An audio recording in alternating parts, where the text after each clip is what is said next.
여야가 일본의 수출 규제 문제에 대한 초당적인 대응을 한 목소리로 강조를 하고 있습니다. 하지만 구체적인 대응 방식을 두고는 이견을 보이면서 날선 신경전 이어가고 있는 상황인데, 지금 야당과 함께 외교 안보 문제는 여야가 없다면서 더불어민주당은 지금 초당적인 협력 강조하는 지금 상황인가요? 네, 어제 저희 당 최고위원 회의에서 이해찬 당대표께서 외교안보 문제는 여야가 따로 없는 일이니만큼 대통령과 5당 대표가 빠른 시일 내에 만나서 이 문제에 대한 국가적 차원의 대응을 함께 논의하자고 제안을 해놓은 상태고, 그에 따라서 청와대는 5당 대표가 동의하면 언제 어느 때든 만날 준비가 되어 있다고 지금 화답을 한 상태입니다. 그래서 저희 당에서 지금 다른 당 대표님들의 의견을 여쭙고 있는 상황입니다. 네, 자유한국당 나경원 원내대표는 이렇게 얘기를 했습니다. 초강력 대응책을 이야기하면서 사실상 여당이 반일 감정 부추기고 정치적으로 활용하는 것 아닌가 우려가 된다. 그래서 민주당이 외교 문제를 정치적으로 활용하고 있다, 이런 주장인데, 바른미래당은 지금의 상황 어떻게 보고 계세요? 저는 나경원 원내대표의 말씀이 조금 지나쳤다고 생각을 합니다. 물론 우리 정부의 좀 미숙한 대처라든가 이런 부분이 질타는 받아야겠습니다마는, 일본이 제가 볼 때는 장기간에 걸쳐서 아주 치밀하게 경제 보복을 준비했던 것 같아요. 네. 이게 정상적인 문명 국가에서는 도저히 일어나서는 안 되는 야만적인 행위를 지금 하고 있는 건데, 우리 정치권에서 이런 점에 대해서 초당적으로 대처하는 것은 당연한 것 같습니다. 네. 우리가 할 수 있는 것은 최대한 힘을 합쳐서 이 난국을 타개하는 것이 좋겠다고 생각하고요. 그 다음에 이제 시시비비를 좀 따지는 것은 국내 정치에 얼마든지 할 수 있기 때문에 지금 힘을 합쳐서 일본의 그 경제적인 그 무자비한 그 보복에 대해서 우리가 좀 대응해 나가는 것이 좋겠다는 생각이 듭니다. 네.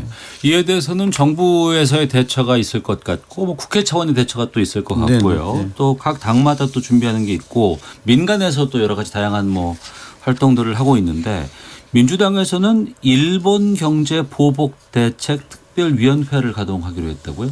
네, 어제 최고위원 회의에서 최재성 의원을 위원장으로 한 일본 경제보복 대책 특별위원회를 구성해서 우리 당 차원에서 어떻게 이 부분에 대해서 폭넓게 의견을 수렴하고 대책을 세우는 게 좋은지에 대한 대책기구를 구성을 했습니다. 최재성 의원이 의병을 일으켜야 한다, 이렇게 말씀하셨는데, 이게 어떤 내용이에요? 어떤 의미를 담고 있는 겁니까?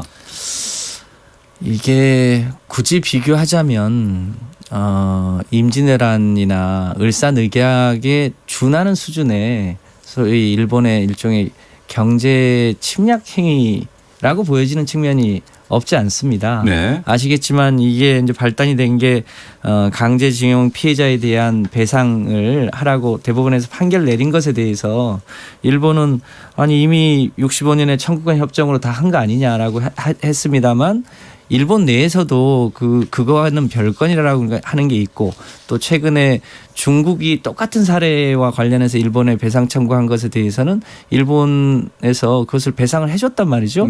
그런데 유독 우리나라에 대해서는 일본이 그것을 빌미 삼아서 경제보복을 한다는 것 자체는 WTO 위반이기도 하고, 국제법적으로 당연히 해줘야 될 것에 대해서 마치 이 한국을 새로운 일본 이제 참여 선거를 앞두고 이 새로운 주적을 만들기 위한 하나의 정치 행위 아니냐.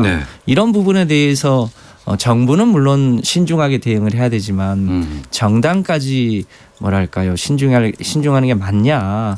정당은 적어도 국민의 정서나 이런 것까지 감안해서 조금 더 적극적으로 대응해야 되는 거 아니냐, 이런 취지로 아마 의병 얘기를 한 거 아닌가 싶습니다. 정부는 신중하되 정당은 또 국민적인 어떤 의견들을 많이 반영해야 된다.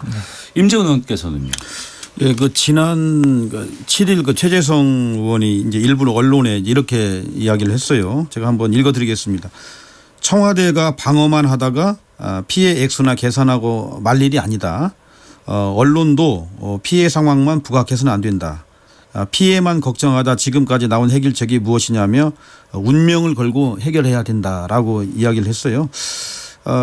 그런 맥락에서 보면은 최재성 의원의 저는 심경과 진정성을 저는 이해합니다. 네.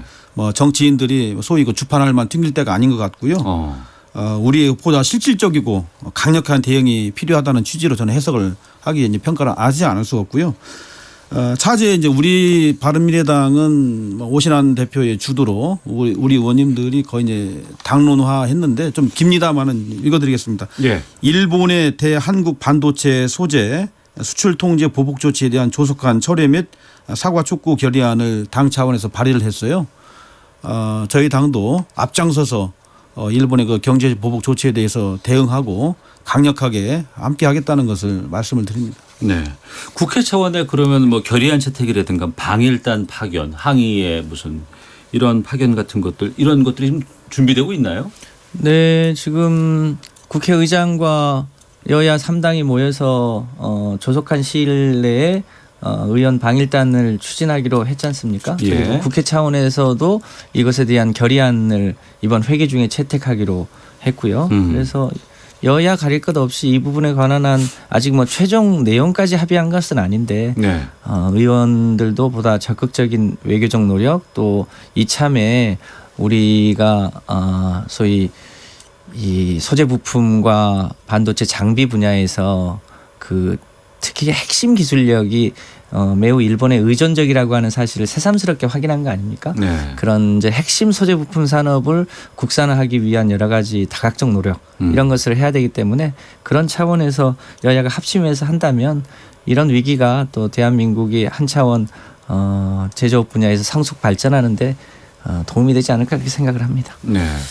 청취자 훌리아님께서 상황이 이 정도면 반일 감정 생기는 것은 당연하지 않나요? 일본에 끌려다닐 수는 없죠. 강한 대응이 필요합니다라는 의견도 보내주셨습니다. 아무래도 오늘 있을 그 대정부 질문에서도 이 문제가 좀 주요 쟁점으로 좀 부각되지 않을까 싶은데요. 네, 그럴 것 같습니다. 덧붙여서 말씀을 드리면 정부는 정부대로 외교적 노력에 최선을 다해서 정말 신중하고 정치하게 좀 접근했으면 좋겠고 예.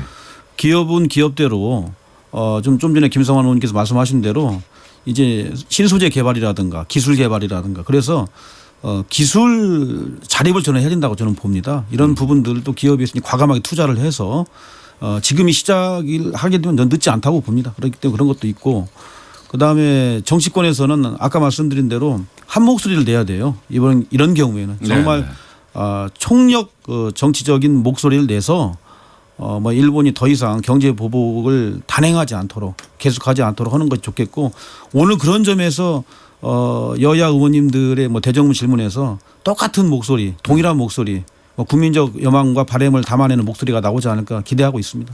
알겠습니다.